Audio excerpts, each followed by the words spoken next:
the Tarahumara Indians, okay, are this tribe in Mexico, and they're known for their running feats. They run average runs of about 100 miles. This is usually over a 2-day period, and they use it for communication between villages, going from one village to the next. Tarahumara means runners on foot, or those who run fast. It's actually the male members of the tribe.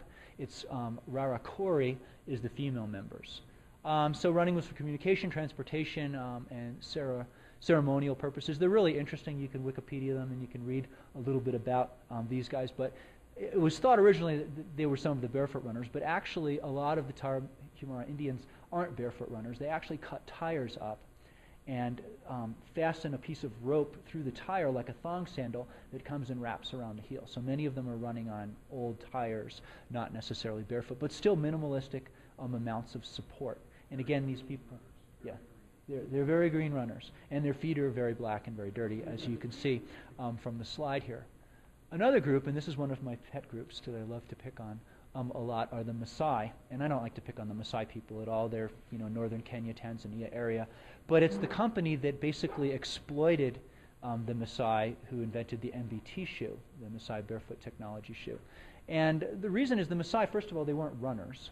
Okay, they're herders, they're farmers, they're an agrarian or pasturarian culture.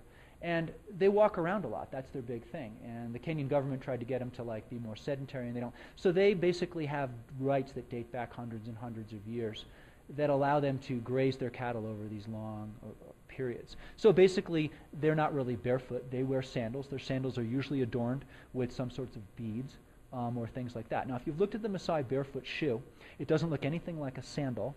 Okay, it's got a rounded rocker bottom to the bottom of it. And originally when these shoes came out, they were selling for about $250 to $300 a pair. And, they do have definitely a purpose. They're not for everybody, depending upon what your anatomy is like.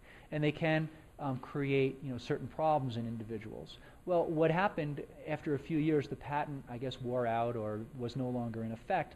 So another company named Skechers, who most of you have probably heard of, bought the patent or is using the patent under the name of the Shape-Ups, and we've all seen the commercial for the Shape-Ups. Well, the Shape-Ups are under $100. So now you take a shoe that wasn't available to many people because of cost prohibition, put some fancy advertising, drop the price of the shoe, and now all of a sudden we've got a whole bunch of people using a shoe, right? And what's happening? Well, they're being sued because there's causing lots and lots of injuries because the shoe with that much of a rocker bottom isn't appropriate for most of the population. Not to say the shoe is bad inherently. It's good in certain circumstances, and it's good for certain reasons and for training purposes, but it's not something, in our opinion, that people should be walking around a whole lot. And the Maasai aren't barefoot. They wear sandals. So it's just kind of like, it's really not barefoot. We jump on a lot of people.